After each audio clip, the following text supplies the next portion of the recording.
Hi, ഏവർക്കും നമ്മുടെ പുതിയ വീഡിയോയിലേക്ക് സ്വാഗതം. ക്ലാസ്സിലേക്ക് കടക്കുന്നതിന് മുമ്പേ സബ്സ്ക്രൈബ് ചെയ്യാത്ത കൂട്ടുകാരുണ്ടെങ്കിൽ സബ്സ്ക്രൈബ് ചെയ്ത് ലൈക്ക് ചെയ്യുക. കൂടാതെ ബെൽ ബട്ടൺ കൂടി ക്ലിക്ക് ചെയ്യുക. മാത്രമല്ല ഫ്രണ്ട്സുകൾക്ക് പരമാവധി ഷെയർ ചെയ്യുക. എനിവേ, നമുക്ക് ക്ലാസ്സിലേക്ക് കടക്കാം. കഴിഞ്ഞ ക്ലാസ്സിൽ നമ്മൾ പുതിയ പാഠമായ ലോകം 20-ാം നൂറ്റാണ്ടിൽ എന്ന പാഠത്തിലേക്ക് കടന്നു. അതിൽ ഏതൊക്കെ രീതിയിലാണ് കോളനികളിൽ സാമ്രാജ്യത്വ ശക്തികൾ അവരുടെ ചൂഷണ നയങ്ങൾ നടപ്പിലാക്കിയത് എന്നതുവരെ പഠിച്ചു. ഇനി ഒന്നാം പാഠത്തിലെ അതിൻ്റെ ബാക്കി ഭാഗങ്ങളിലേക്ക് കടക്കാം. കഴിഞ്ഞ ക്ലാസ്സിൽ നമ്മൾ ഇതിൻ്റെ ഒന്നാം പാഠം എടുത്തിരുന്നു.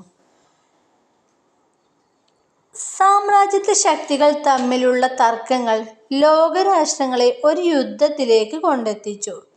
ഇതിന് വഴിതെളിച്ച ഘടകങ്ങൾ എന്തൊക്കെയാണെന്ന് നോക്കാം. യൂറോപ്യൻ രാജ്യങ്ങൾ തമ്മിൽ കോളനികൾക്ക് വേണ്ടി നടത്തിയ മത്സരങ്ങൾ അവർക്കിടയിൽ ശത്രുത വളർത്തുകയും സംഘർഷങ്ങൾക്ക് കാരണമാവുകയും ചെയ്തു. ശത്രുക്കളേത് മിത്രങ്ങളേത് എന്ന് തിരിച്ചറിയാൻ കഴിയാത്ത അവസ്ഥ സൈനിക സഖ്യങ്ങളുടെ രൂപീകരണത്തിന് വഴിതെളിച്ചു. ഇങ്ങനെ രൂപീകരിക്കപ്പെട്ട രണ്ട് സൈനിക സഖ്യങ്ങളാണ് ത്രികക്ഷി സഖ്യം അഥവാ ട്രിപ്പിൾ അലയൻസ്, അതുപോലെ ത്രികക്ഷി സൗഹാർദ്ദവും ട്രിപ്പിൾ എൻഡന്റ്. രണ്ട് സഖ്യങ്ങളാണ് രൂപീകരിച്ചത്. ഒന്ന് ത്രികക്ഷി സഖ്യവും മറ്റേത് ത്രികക്ഷി സൗഹാർദ്ദവും. അങ്ങനെ രണ്ട് സഖ്യങ്ങൾ രൂപീകരിച്ചു. ഇതിൽ ത്രികക്ഷി സഖ്യത്തിലുള്ള രാജ്യങ്ങളാണ് ജർമ്മനി, ആസ്ട്രിയ ഹംഗറി, ഇറ്റലി. ഏതൊക്കെയായിരുന്നു ത്രികക്ഷി സഖ്യത്തിൽ? Germany, Austria Hungary, Italy. ത്രികക്ഷി സൗഹാർദ്ദത്തിൽ ഇംഗ്ലണ്ട്, ഫ്രാൻസ്, റഷ്യ. ത്രികക്ഷി സൗഹാർദ്ദത്തിലുള്ള രാജ്യങ്ങളായിരുന്നു ഇംഗ്ലണ്ട്, ഫ്രാൻസ്, റഷ്യ. ഇത്തരം സഖ്യങ്ങളുടെ രൂപീകരണം യൂറോപ്പിൽ ഒരു യുദ്ധാന്തരീക്ഷം സൃഷ്ടിച്ചു. അവർ വിനാശകാരികളായ പുതിയ ആയുധങ്ങൾ നിർമ്മിക്കുകയും വാങ്ങിക്കൂട്ടുകയും ചെയ്തു.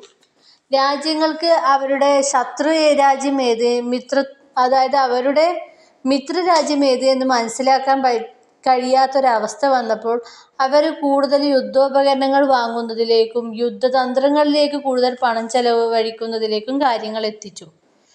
സാമ്രാജ്യത്വ മത്സരങ്ങളിൽ വിജയിക്കുന്നതിന് യൂറോപ്യൻ രാജ്യങ്ങൾ വിവിധ മാർഗങ്ങൾ സ്വീകരിച്ചു. അതിലൊന്നാണ് തീവ്രദേശീയത. മറ്റ് രാജ്യങ്ങളെയും അവരുടെ കൈവശമുള്ള പ്രദേശങ്ങളെയും കീഴടക്കുന്നതിനുള്ള മാർഗം എന്ന നിലയിൽ യൂറോപ്യൻ രാജ്യങ്ങൾ ദേശീയതയെ ഉപയോഗിച്ചു. ഇത് തീവ്രദേശീയ അഥവാ അഗ്രസീവ് നാഷണലിസം എന്നറിയപ്പെടുന്നു. സ്വന്തം രാജ്യം മറ്റുള്ളവയേക്കാൾ ശ്രേഷ്ഠമാണെന്ന് കരുതുകയും സ്വന്തം രാജ്യം ചെയ്യുന്നതിനെയെല്ലാം ന്യായീകരിക്കുകയും ചെയ്യുന്നത് ഇതിൻ്റെ പ്രത്യേകതയായിരുന്നു. തീവ്രദേശീയതയിൽ അധിഷ്ഠിതമായി രൂപം കൊണ്ട പ്രസ്ഥാനങ്ങളാണ് പാൻ സ്ലാവ് പ്രസ്ഥാനം, പാൻ ജർമ്മൻ പ്രസ്ഥാനം, പ്രതികാര പ്രസ്ഥാനം എന്നിവ. മൂന്ന് പ്രസ്ഥാനങ്ങൾ തീവ്രദേശീയതയിൽ അധിഷ്ഠിതമായി രൂപം കൊണ്ട മൂന്ന് പ്രസ്ഥാനങ്ങളായിരുന്നു പാൻ സ്ലാവ് പ്രസ്ഥാനം, പാൻ ജർമ്മൻ പ്രസ്ഥാനം, പ്രതികാര പ്രസ്ഥാനം. ഇനി നമുക്ക് പാൻ സ്ലാവ് പ്രസ്ഥാനം എന്താണെന്ന് നോക്കാം. കിഴക്കൻ യൂറോപ്പിലെ സെർബിയ, ബൾഗേറിയ, ഗ്രീസ് തുടങ്ങിയ രാജ്യങ്ങളിലെ സ്ലാവ് വംശജരെ തങ്ങളുടെ നേതൃത്വത്തിൽ ഏകീകരിക്കാൻ റഷ്യ ആഗ്രഹിച്ചു. എവിടുത്തെ ആളുകളെ? കിഴക്കൻ യൂറോപ്പിലെ സെർബിയ, ബൾഗേറിയ, ഗ്രീസ് തുടങ്ങിയ രാജ്യങ്ങളിലെ സ്ലാവ് വംശജരെ തങ്ങളുടെ നേതൃത്വത്തിൽ ഏകീകരിക്കാൻ റഷ്യ ആഗ്രഹിച്ചു.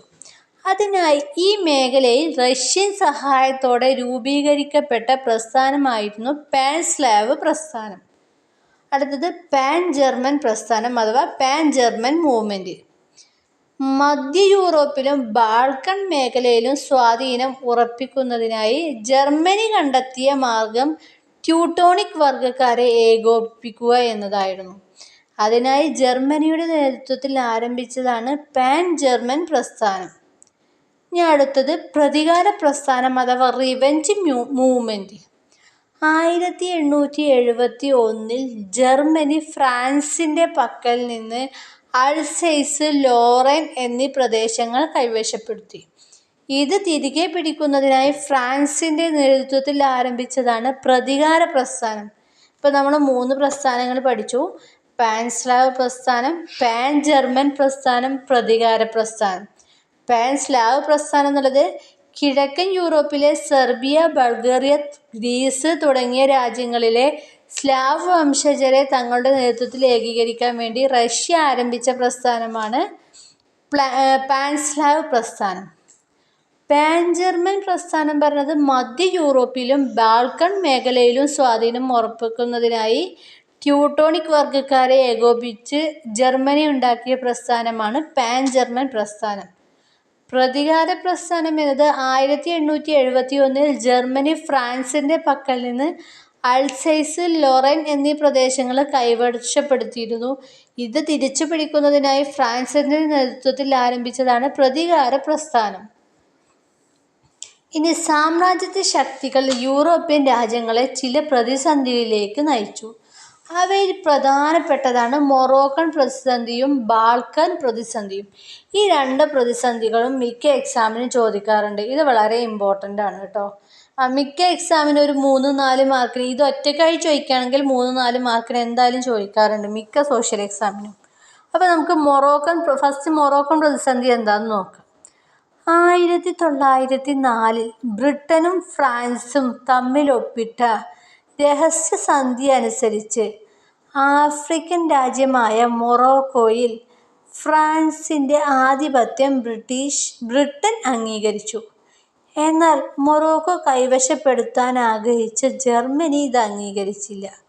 മൊറോക്കൻ തുറമുഖമായ അഗഡീറിലേക്ക് ജർമ്മനി യുദ്ധക്കപ്പലുകൾ അയച്ചു. തുടർന്നുള്ള അനുരഞ്ജന ചർച്ചയിൽ തങ്ങളുടെ കോളനിയായ ഫ്രഞ്ച് കോങ്കോയുടെ ചില ഭാഗങ്ങൾ ജർമ്മനിക്ക് നൽകി ഫ്രാൻസ് ഈ പ്രശ്നം പരിഹരിച്ചു. എങ്കിലും ഫ്രാൻസും ജർമ്മനിയും തമ്മിലുള്ള ശത്രുത തുടർന്നു. എന്താണ് മൊറോക്കൻ പ്രതിസന്ധി?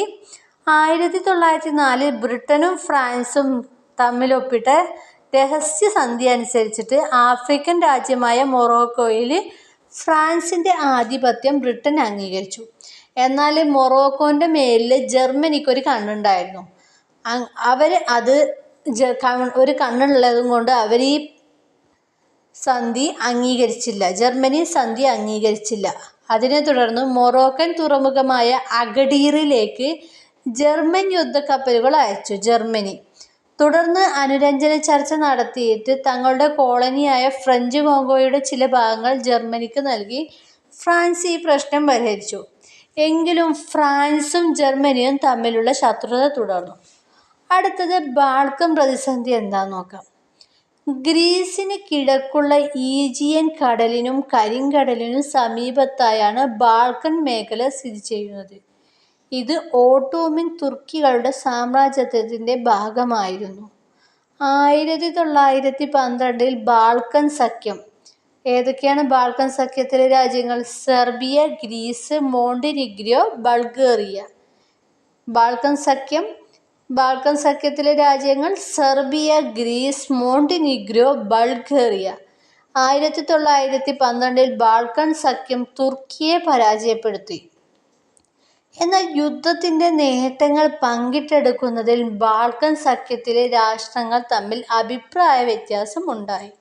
ഇത് ബാൾക്കൻ രാഷ്ട്രങ്ങൾ തമ്മിലുള്ള യുദ്ധങ്ങൾക്ക് കാരണമായി. അതായത് ബാൾക്കൻ രാജ്യങ്ങൾ 1912 ബാൾക്കൻ സഖ്യം തുർക്കിയെ യുദ്ധത്തിൽ പരാജയപ്പെടുത്തി. എന്നാൽ യുദ്ധം മുതൽ പങ്കിട്ടെടുക്കുന്നതുമായി ഉണ്ടായ അഭിപ്രായ വ്യത്യാസം ബാൾക്കൻ രാഷ്ട്രങ്ങൾ തമ്മിലുള്ള യുദ്ധത്തിന് കാരണമായി. ഇതാണ് ബാൾക്കൻ പ്രതിസന്ധി. ബാൾക്കൻ പ്രദേശത്ത് ആധിപത്യം ഉറപ്പിക്കാൻ റഷ്യൻ സഹായത്തോടെ സെർബിയയും ജർമ്മനിയുടെ പിന്തുണയോടെ ആസ്ട്രിയയും ശ്രമിച്ചു. ഈ സമയത്താണ് 1914 ജൂണിൽ ആസ്ട്രിയൻ കിരീടാവകാശിയായ ഫ്രാൻസിസ് ഫെർഡിനൻഡിനെ ബോസ്നിയൻ തലസ്ഥാനമായ സരയാവോയിൽ വെച്ച് സെർബിയൻ യുവാവായ ഗാവ്ലോ പ്രിൻസപ്പ് വെടിവെച്ച് കൊന്നത്. ആരെയാണ്?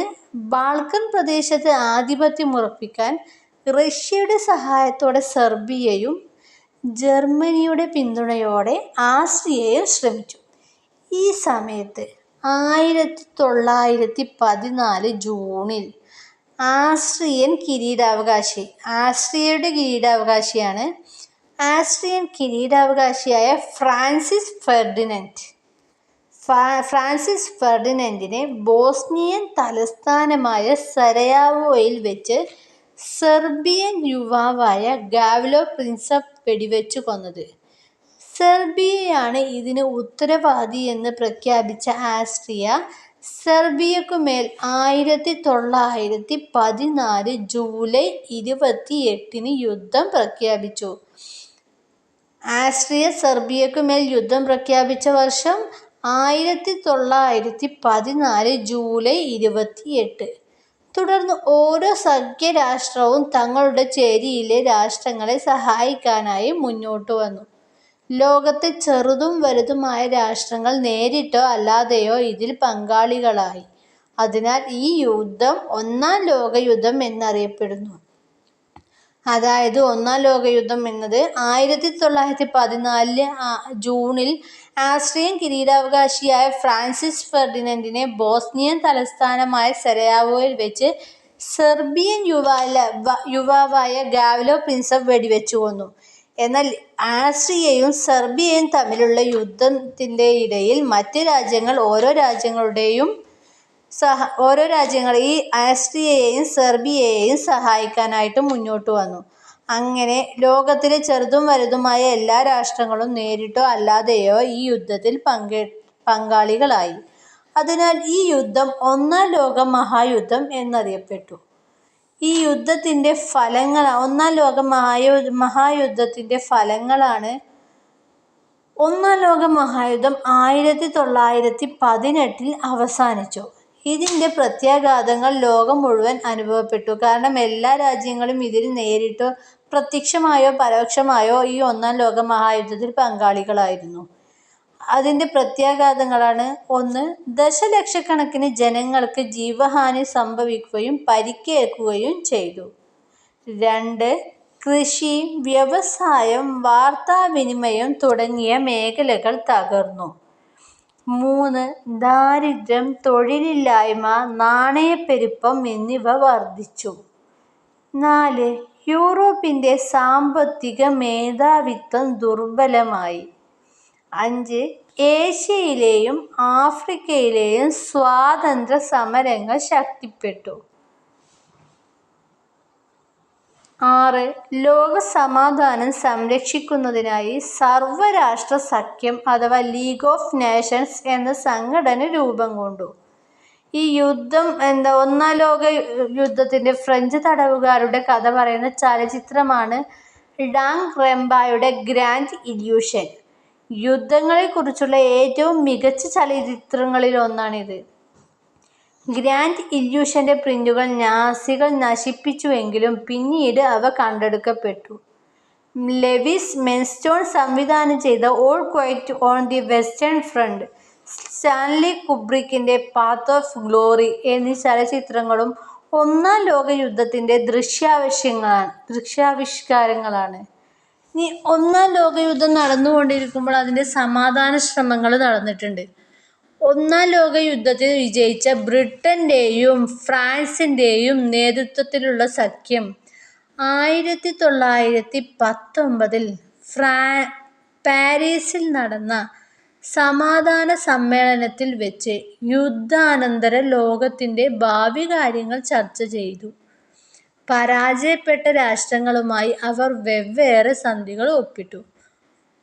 അതിൽ പ്രധാനപ്പെട്ടതാണ് ജർമ്മനിയുമായി 1919 ഒപ്പുവെച്ച വേഴ്സായ് സന്ധി. 1919 ജർമ്മനിയുമായി ഒപ്പുവെച്ച വേഴ്സായ് സന്ധി എന്നത് വളരെ ഇമ്പോർട്ടൻ്റ് ആണ്. ഇത് പ്രകാരം ജർമ്മനിയുടെ കോളനികൾ മുഴുവൻ സഖ്യകക്ഷികൾ വീതിച്ചെടുത്തു. യുദ്ധനഷ്ടം പരിഹാരമായി വൻതുക ജർമ്മനി സഖ്യകക്ഷികൾക്ക് നൽകേണ്ടി വന്നു. സമ്പന്നമായ ഖനി പ്രദേശങ്ങൾ സഖ്യകക്ഷികൾ കൈക്കലാക്കി. എല്ലാത്തിനുമുപരി യുദ്ധക്കുറ്റം ജർമ്മനിയുടെ മേൽ കെട്ടിവെക്കുകയും ജർമ്മനിയെ നിരായുധീകരിക്കുകയും ചെയ്തു. ഒന്നാം ലോകമഹായുദ്ധത്തിന്റെ അവസാനം ബ്രിട്ടന്റെയും ഫ്രാൻസിന്റെയും നേതൃത്വത്തിലുള്ള സഖ്യം 1919 പാരീസിലാണ് സമാധാന സമ്മേളനം നടന്നത്. ഈ പാരീസിൽ നടന്ന സമാധാന സമ്മേളനത്തിൽ വെച്ച് യുദ്ധാനന്തര ലോകത്തിന്റെ ഭാവി കാര്യങ്ങൾ ചർച്ച ചെയ്തു. പരാജയപ്പെട്ട രാജ്യങ്ങളിൽ ഏറ്റവും നഷ്ടം സംഭവിച്ചത് ജർമ്മനിക്കാണ്. എല്ലാറ്റിനും ഉപരി അവർക്ക് കുറേ വൻതുക ജർമ്മനി സഖ്യകക്ഷികൾക്ക് നഷ്ടപരിഹാരമായി നൽകേണ്ടി വന്നു. മാത്രമല്ല അവരുടെ കൈവശമുള്ള കുറേ സ്ഥലങ്ങൾ സഖ്യകക്ഷികൾ വീതിച്ചെടുത്തു. മാത്രമല്ല എല്ലാറ്റിനുമുപരി യുദ്ധക്കുറ്റം ജർമ്മനിയുടെ മേൽ കെട്ടിവെക്കപ്പെടുകയും ജർമ്മനിയെ നിരായുധീകരിക്കുകയും ചെയ്തു. അടുത്ത ക്ലാസ്സിൽ നമ്മൾ ഹിറ്റ്ലറെയും നാസിസത്തെയും ഒക്കെ പഠിക്കാം. ഈ ക്ലാസ്സിൻ്റെ കണ്ടിന്യൂസ് ആയിരിക്കും അടുത്ത ക്ലാസ്. അതുകൊണ്ട് എല്ലാവരും ഈ ക്ലാസ് അടിച്ചുവിടാണ്ട് കൃത്യമായിട്ട് ഫുള്ളായിട്ട് കാണുക. അത് അടുത്ത ക്ലാസ് വരെ ബായ്.